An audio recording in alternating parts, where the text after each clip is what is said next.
ఇప్పుడే జీ5 app download చేయండి. చూడండి మీ ఫేవరెట్ టీవీ షోస్ ఎప్పుడైనా ఎక్కడైనా. జరిగిందాన్ని తలుచుకుంటూ ఎంతసేపు ఇక్కడే ఉంటారు పిన్ని? సాయంత్రం నుంచి ఎవరు ఏమీ తినలేదు. గెస్ట్లు కూడా వెళ్ళిపోయారు. రండి తిందురుగాని.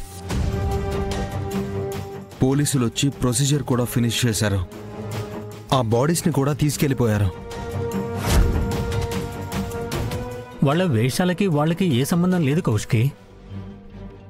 వాళ్ళు మన ఫంక్షన్కే వచ్చారంటవా? వాళ్ళు రౌడీలు కదన్నయ్య, మన పార్టీకి ఎందుకు వస్తారు? మన పార్టీ జరుగుతూ ఉండడం, అప్పుడే అలా జరగడం అంత కోఇన్సిడెన్స్ అంతే. వాళ్ళకి మనకి ఏ సంబంధం లేదు. కోఇన్సిడెన్స్ లేదా ఎవరైనా కోఆపరేషన్ చేస్తే ఇంట్లోకి వద్దామనుకున్నారో అవన్నీ పోలీసులే తేలుస్తారులే యువరాజ్. వాళ్ళు గాని ఈ ఇంట్లో ఫంక్షన్ జరుగుతుంది, ఎవరి పనుల్లో వాళ్ళుంటారు, గుట్టు చప్పుడు కాకుండా వాళ్ళ పని ముగించుకుని వెళ్ళిపోదాము అని అనుకుంటే మాత్రం పోలీసులు వాళ్ళని, వాళ్ళ వెనకున్న వాళ్ళని, వాళ్లతో పనిచేసే వాళ్ళని అందర్నీ పట్టుకుంటారు.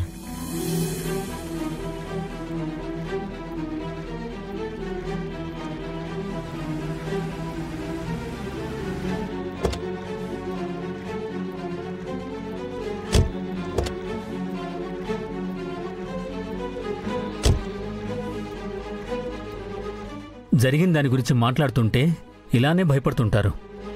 పదండి, తినేసి వెళ్ళి రెస్ట్ చేసుకుందాం. లేవండి. హాయ్ కౌశికి గారు. మీరు? నా పేరు బలరాం, తను నా కొడుకు సంజయ్. ఫంక్షన్కి వచ్చారా? మిమ్మల్ని ఎవరైనా పిలిచారా? పిలిస్తే రాలేదండి, పెళ్లి చూపులకు వచ్చాను.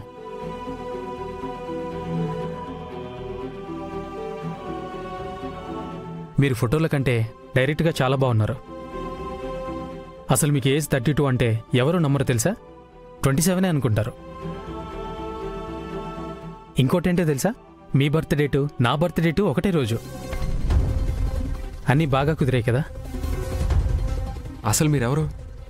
మా అక్క డీటెయిల్స్ మీకెలా తెలుసు? తనని పెళ్లి చేసుకోవాలనుకుంటున్నాను. ఈ మాత్రం తెలుసుకోకుండా ఎలా అండి?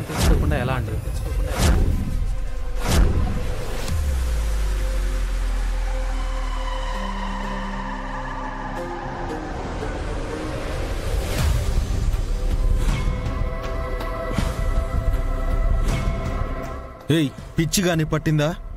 మా అక్కకి పెళ్ళయింది, ఒక పాప కూడా ఉంది. నిన్ను పెళ్లి చేసుకోవడం ఏంటి? నాకు కూడా అయిందండి. మొదటి భర్తకు విడాకులు ఇచ్చిందంట కదా. అందుకే రెండో పెళ్లి చేసుకోవాలనుకుంటుంది కదా.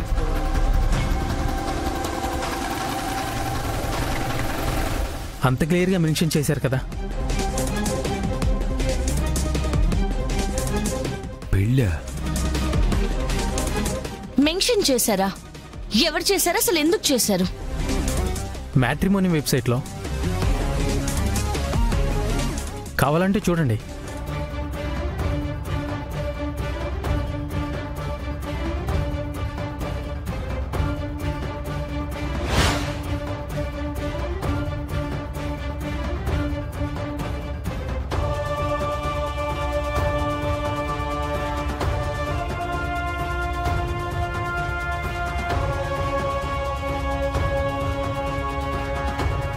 చూడండి.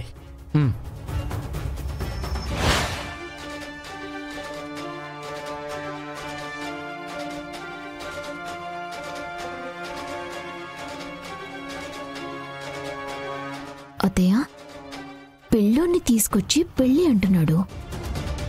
దివ్యాంక ప్లాన్లో ఉంది కదా. అవునమ్మే, ఆద్యం దివ్యాంక పోసింది, మంట మనం పెడదాం. అన్నయ్య వీళ్ళ మాట.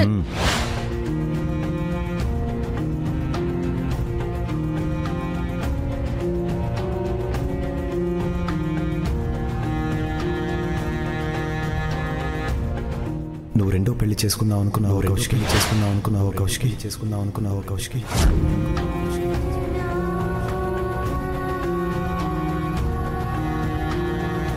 నా ప్రశ్నకి సమాధానం నీ చూపులు కాదు కౌశికి.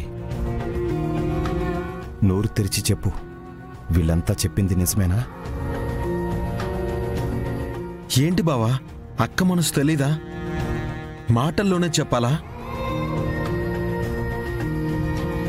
పొద్దున్నే మీకు విడాకులు ఇవ్వడం ఇష్టం లేదని వదిన చెప్పారు కదా,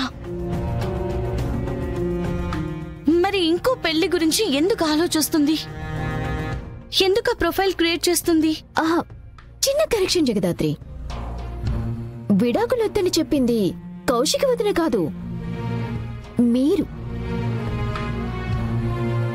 విడాకులొద్దని వదిన మౌనంలో కళ్ళల్లో కనిపిస్తుంది కదా లాయర్ గారు. వదిన కూడా వద్దనుకుంటున్నారు, వీళ్ళిద్దరూ కలిసి ఉండాలనుకుంటున్నారు. వదిన ఏమీ మాట్లాడలేదు, మీరే చెప్పుకొని మీరే సంతోషపడిపోయారు అంతే.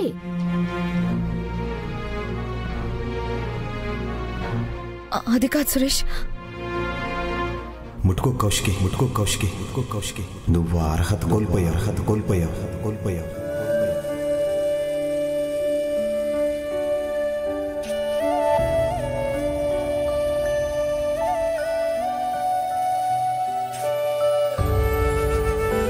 నిజమే కౌశికి, నువ్వు ముందు నుంచి క్లారిటీగానే ఉన్నావు. నేనే పిచ్చోళ్ళ నువ్వు మారుతావు, నా ప్రేమను అర్థం చేసుకుంటావని, మన పెళ్లికి మరొక అవకాశం ఇస్తావని గుడ్డోళ్ళ ఎదురు చూసా. నేను చెప్పేది ఒకసారి విను సురేష్. నేను నిజంగా మ్యాట్రిమోనీ సైట్లో నా ప్రొఫైల్ ని క్రియేట్ చేయలేదు. రెండో పెళ్లి చేసుకునే ఉద్దేశమే నాకు లేదు. ఎవరు కౌశికి నువ్వు? ఎవరు? నలుగురిలో నువ్వు చెడు కాకూడదని ప్రొఫైల్ క్రియేట్ చేయలేదని అబద్ధం చెప్తున్నావా? ఎందుకంటే నా కౌశికి అయ్యుంటే ప్రాణం పోయిన అబద్ధం చెప్పదు.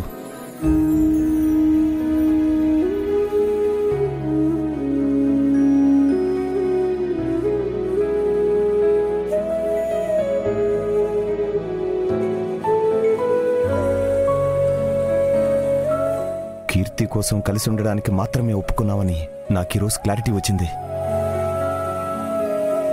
నీ జీవితంలో నా స్థానం ఏంటో కళ్ళకు కట్టినట్టు చూపించావు.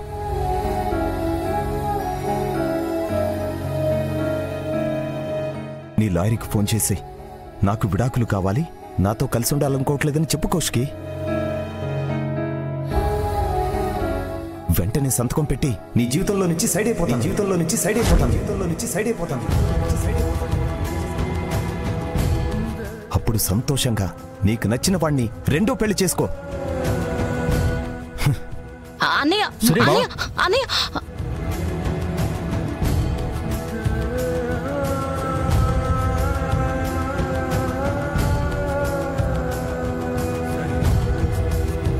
వదినా,